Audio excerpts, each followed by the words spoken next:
नमस्कार, मी एस.आर. पवार आणि माझ्या यूट्यूबचं चॅनलही एस.आर. पवार हेच आहे. आपण माझ्या या यूट्यूबच्या चॅनलवरती नवीनच आलेले असाल तर माझी सुरुवातीलाच विनंती आहे की कृपया माझ्या या चॅनलला सबस्क्राईब करा, माझ्या या व्हिडिओला लाईक करा, शेअर करा. जास्तीचा वेळ न लावता आपण मुख्य विषयाकडे येऊया. मुख्य विषय असा आहे की पतसंस्थेमध्ये पैसे अडकले तर जबाबदार कोण? हा थेट सवाल आहे, थेट प्रश्न आहे. त्या ठेवीदारांसाठीही आहे. त्याचबरोबर जे पतसंस्था चालवतात ते प्रमुख असतील, पतसंस्थेचे संचालक असतील, त्या सगळ्यांसाठीच आणि विशेषतः सर्वसामान्य लोकांसाठी सुद्धा हा माझा सवाल आहे. पतसंस्थेमध्ये पैसे अडकले तर या गोष्टीला जबाबदार कोण? अर्थात सरळ सरळ आहे की पतसंस्था ही जबाबदार आहेच आहे.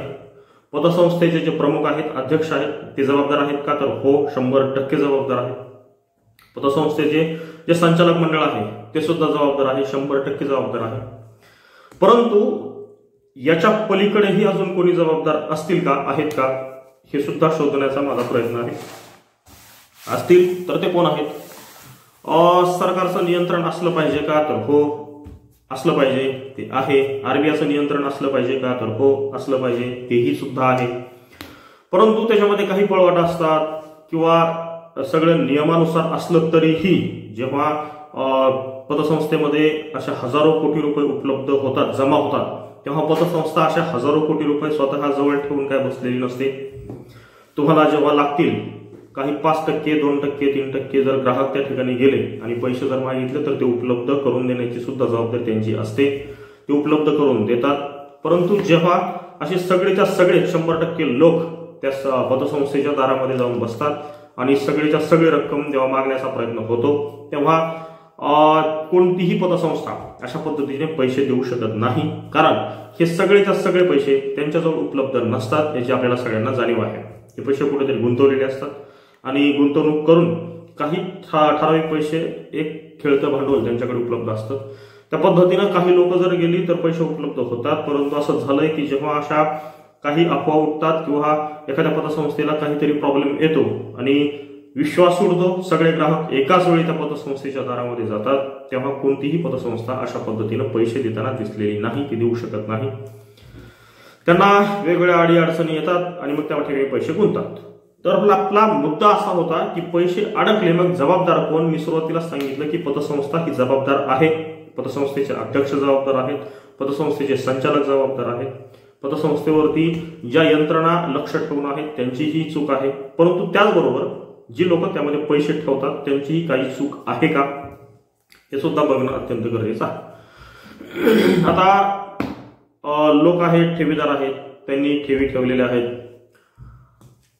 तुम्हाला काही पर्याय उपलब्ध असतात. उदाहरणार्थ SBI, HDFC किंवा त्याचबरोबर ICICI बँक किंवा बडोदा बँक, अशा पद्धतीच्या काही राष्ट्रीयकृत बँका आहेत ज्याच्यामध्ये तुम्ही पैसे ठेवू शकता, सुरक्षित ठेवू शकता. आजपर्यंत तुम्ही एखाद्या SBIच्या शाखेमध्ये पैसे ठेवलेले आहेत किंवा FD केलेली आहे आणि तुम्हाला काहीतरी गरज पडलेली आहे आणि तुम्ही गेलात आणि SBIने तुमचे पैसे द्यायला असमर्थता दर्शवलेली आहे किंवा SBIने तुमचे पैसे दिलेले नाहीत, असं एकही उदाहरण आजपर्यंतच्या इतिहासात घडलेलं नाही. मग एवढं स्पष्ट सरळ सरळ असतानाही लोक या पतसंस्थेमध्ये पैसे का ठेवतात? तर ते ठेवण्याचं कारण आहे जास्तीचं व्याज.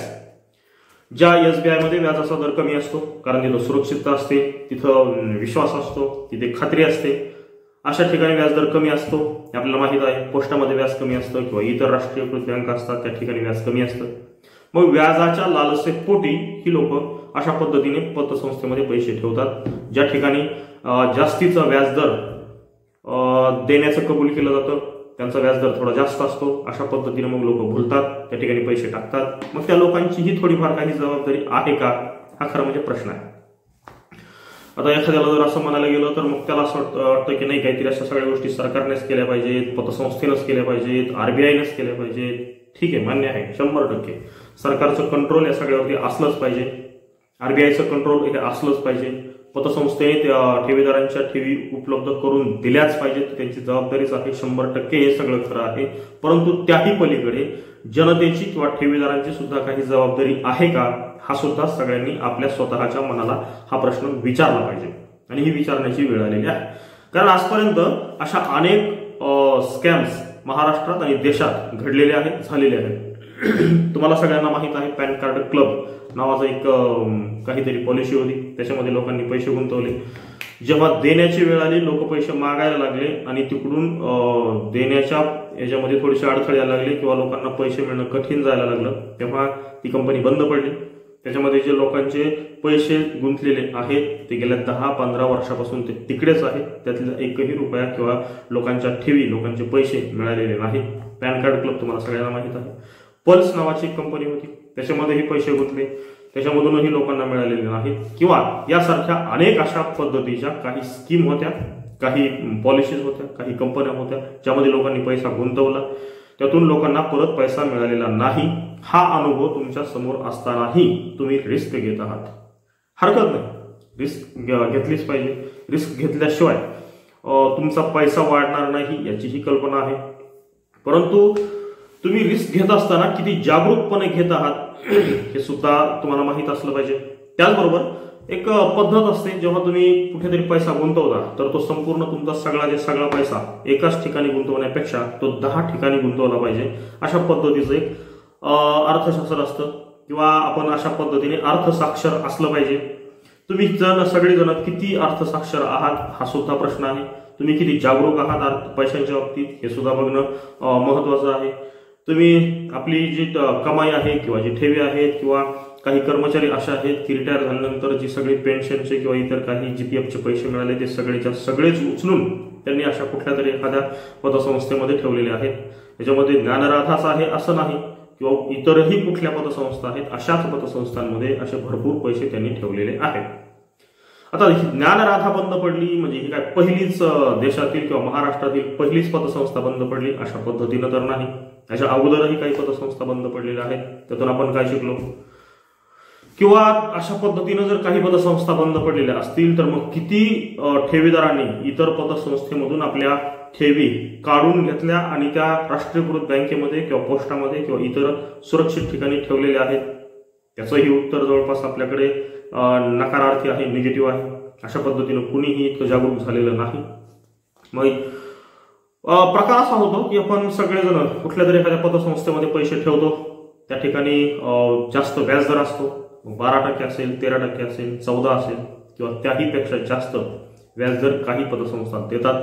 ते कालावधीनुसार थोडं असतं. 6 महिन्यांसाठी थोडासा कमी व्याजदर, 9 महिन्यांसाठी थोडा जास्त किंवा 1 वर्षासाठी थोडा जास्त, 1.5 वर्षासाठी जास्त किंवा 2 वर्ष, 5 वर्ष किंवा दामदुप्पट असेल तर 5-5.5 वर्षात या पतसंस्था दामदुप्पट सुद्धा देतात. जेव्हा दामदुप्पट दिली जाते तेव्हा त्याचा व्याजदर 17-18च्या आसपास असतो. एवढा जास्त व्याजदर देत आहेत तर तिथं रिस्कही थोडी जास्त आहे हे सुद्धा आपण समजून घ्यायला पाहिजे. पैसा आपला आहे, कुणावर तरी जबाबदारी ढकलल्याने, कुणावर तरी आरोप प्रत्यारोप केल्याने हा पैसा काय मिळणार नाही. ओरड केल्याने, चिडचिड केल्याने तुमचा पैसा मिळणार नाही. तुमचा पैसा जपण्याची जबाबदारी तुमची सुद्धा आहे. तो योग्य ठिकाणी गुंतवण्याची जबाबदारी तुमची सुद्धा आहे. तुम्ही अर्थसाक्षर होणं हे सुद्धा गरजेचं आहे. योग्य ठिकाणी पैसा गुंतवून त्याच्यातून जास्त मिळकत कमवणं हे सुद्धा आवश्यक आहे. कुणीतरी एक जणांनी ठेवले, त्या ठिकाणी व्याजदर जास्त आहे म्हणून आपण डोळे झाकून जर कुठे जर ठेवत असू तर मग ती आपली सुद्धा चूक आहे. आता हे मान्य करायचं किंवा नाही करायचं हा खरं म्हणजे ज्याचा त्याचा प्रश्न आहे.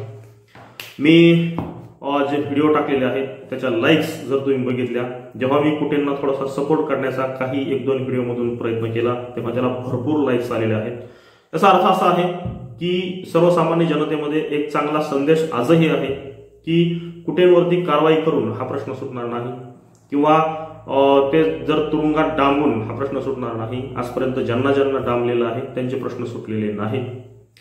हा खरं म्हणजे आरोप प्रत्यारोपाचा भाग आहे. परंतु या सगळ्या प्रकरणातून सर्वसामान्य जनतेने काहीतरी शिकण्याची गरज आहे. हा मुख्य उद्देश ठेवून मी आता हा व्हिडिओ बनवत आहे आणि मी त्याच विषयावर आहे, त्याच मुद्द्यावर आहे. खरं म्हणजे ही जबाबदारी कोणाची, मी परत एकदा क्लिअर करतो की जबाबदारी 100% त्या पतसंस्थेची आहे. मग ती पतसंस्था कुठलीही असो, ज्या ज्या पतसंस्था बंद पडलेल्या आहेत त्या सर्व पतसंस्थांची जी जबाबदारी आहे, त्या पतसंस्थेचे जे अध्यक्ष आहेत त्यांचीही जबाबदारी आहे, पतसंस्थेचे जे संचालक आहेत त्यांचीही जबाबदारी आहे, सरकार म्हणून एक नियंत्रण असलं पाहिजे त्यांचीही जबाबदारी आहे आणि RBIची सुद्धा जबाबदारी आहे. परंतु त्याच्या पलीकडे जाऊन जी लोक पैसे ठेवतात त्यांची सुद्धा जबाबदारी आहे. त्यांनी एकाच पतसंस्थेमध्ये सगळेच पैसे ठेवण्यापेक्षा अर्थशास्त्र असं सांगतं किंवा आर्थिक सल्लागार असे सांगतात की तुमची जी तुम्हाला रक्कम गुंतवायची आहे ती एका ठिकाणी न गुंतवता ती 10 वेगवेगळ्या ठिकाणी गुंतवा. एखाद्या दुसऱ्या ठिकाणी जरी प्रॉब्लेम जरी आला तरी उरलेल्या ठिकाणी तुम्हाला प्रॉब्लेम येणार नाही. परंतु अशा पद्धतीनं गुंतवणूक करणारे जे आहेत अशा पद्धतीने विचार करत नाहीत. ते फक्त समोरचा व्याजदर बघतात आणि सगळ्यात जास्त व्याजदर कुठे आहे त्या बँकेत किंवा त्या पतसंस्थेमध्ये पैसे नेऊन टाकतात आणि नेमका मग तिथं प्रॉब्लेम होतो. हेच आतापर्यंतच्या अनुभवावरून आपण बघितलेलं आहे. त्याचबरोबर ही सुद्धा गोष्ट लक्षात घेण्यासारखी आहे की आतापर्यंत जे स्कॅम झाले तशाच पद्धतीचा हा येणाऱ्या काळात अशा पद्धतीने पतसंस्थांचा तर स्कॅम नाही ना इथपर्यंतही प्रश्नचिन्ह पडावं अशा पद्धतीचं हे सगळं वातावरण आहे. कारण आपण बघितलं की कुठली तरी एखादी पतसंस्था बंद पडते आणि मग त्यामध्ये लोकांचे किती पैसे गुंतलेले आहेत अशा पद्धतीचे काही मुद्दे बातम्या काही बाहेर येतात आणि मग त्यातला आकडा बाहेर येतो. ते काही हजारो कोटी रुपये असतात. खरं म्हणजे स्वातंत्र्यानंतर आपला भारत देश सुबत्तेकडे जात आहे आणि आता सध्या तर असं वातावरण आहे की आपण विकसित राष्ट्राकडे जाण्यासाठी सुद्धा प्रयत्नशील आहोत. लोकांकडे पैसा येणं ही एक साहजिक गोष्ट आहे, येत आहे, ती आनंदाची गोष्ट आहे. परंतु पैसा येत असताना आपल्या पैशावरती आपला पैसा वाचवणं, टिकवणं, वाढवणं याच्यासाठी थोडंसं जागरूक होण्याची गरज आहे. अगदी कोणीतरी कुठेतरी सांगतं, एखादी स्कीम कोणीतरी सांगतं, त्या ठिकाणी डोळे झाकून आपण जातो आणि गुंतवणूक करतो आणि आपली फसवणूक करून घेतो. एवढं पैशांच्या बाबतीत निरक्षर असणं इथून पुढे चालणार नाही, ते फायद्याचं होणार नाही. इथून पुढे आपल्याला अर्थसाक्षर व्हावं लागेल. अर्थसाक्षर होण्यासाठी आपण प्रयत्न करायला हवा. खरं म्हणजे आता साक्षरतेचं प्रमाण किती, तर साक्षरतेचं प्रमाण फार मोठं आहे. आपल्याला सगळ्यांना वाचता येतं, लिहिता येतं. समाज माध्यमामध्ये अशा वेगवेगळ्या बातम्या असतात, युट्यूबवरती व्हिडिओ असतात, गुगलवरती अशा पद्धतीची भरपूर माहिती उपलब्ध असते. काही पुस्तकं असतात ते आपण वाचू शकतो का, तर हो, ती वाचली पाहिजे. काही आर्थिक लेख असतात वर्तमानपत्रांमध्ये, तीच तर वाचली पाहिजेत आणि आपण अर्थसाक्षर झालं पाहिजे. पैसा हा एकतर कमवताही आला पाहिजे, पण कमवण्याबरोबरच तो टिकवताही आला पाहिजे, तो वाढवताही आला पाहिजे. म्हणजे असं नव्हे की कुठल्या तरी तुम्ही घेऊन याल आणि पैसा कमवला आणि घरात आणून ठेवला आणि तो जर वाढला नाही तर त्याचं मूल्य जे आहे ते कमी होणार आहे. 5-10 वर्षांनी त्याची जी किंमत आहे, त्याचं मूल्य आहे ते कमी होणार आहे. मग ते फक्त सुरक्षित घरात ठेवूनही चालणार नाही. पैसा तुमची जो महागाईचा दर आहे त्यापेक्षा थोडासा जास्त दराने तुमचा पैसा वाढलाही पाहिजे. तो वाढवण्याचंही तुम्ही शिकलं पाहिजे आणि अर्थसाक्षर झालं पाहिजे. अर्थसाक्षर कोणाकडे तुमचा कल असला पाहिजे. फक्त कोणावर तरी विश्वास ठेवून, अंधविश्वास ठेवून अशा पद्धतीने करून चालणार नाही. एक पतसंस्था बंद पडली, दुसरी बंद पडली, तिसरी बंद पडली, मग अजून कुठेतरी सध्या मध्यंतरी एक शेअर मार्केटचं काहीतरी स्कॅम सध्या अनेक ठिकाणी चालू आहे. कुणीतरी लोक येतात, शेअर मार्केटमध्ये पैसा गुंतवून देऊ आणि तुम्हाला पैसा वाढवून देऊ अशा पद्धतीचं आमिष दाखवतात, पैसे घेऊन जातात. मग लक्षात येतं की आपली फसवणूक झालेली आहे. अशा पद्धतीचे प्रकार हे होतच राहणार आहेत. आज जे चालू आहे उद्या कदाचित थोडेसे वेगळे असू शकतील. हे प्रकार होणारच आहे. जबाबदारी आपलीही आहे. जबाबदारी दुसऱ्यांवरती टाकण्यापेक्षा आपणही जबाबदारी घ्यायला शिकायला हवं आणि आपली ही जबाबदारी काय आहे हे नीटनेटकं समजून घ्यायला हवं. हाच माझ्या व्हिडिओचा मुख्य उद्देश होता. हा पूर्णपणे वेगळा मुद्दा आपल्यासमोर मांडण्याचा मी प्रयत्न केला. हा मुद्दा जर आपल्याला खरोखर जर पटला असेल तर माझी विनंती आहे की कृपया माझ्या या युट्यूबच्या चॅनलला कृपया सबस्क्राईब करा, माझा हा व्हिडिओ लाईक करा आणि हा व्हिडिओ जास्तीत जास्त शेअर करा, जेणेकरून अशा पद्धतीनं ज्यांची फसवणूक होत आहे ती फसवणूक टाळण्याचा प्रयत्न होईल किंवा नवीन गुंतवणूकदार जे असतील त्यांची फसवणूक होण्यापासून ते वाचतील. हाच एक चांगला उद्देश ठेवून मी हा व्हिडिओ बनवलेला आहे. जर हा व्हिडिओ आवडलेला असेल तर कृपया जास्तीत जास्त शेअर करा, एवढं सांगतो आणि थांबतो. जय हिंद.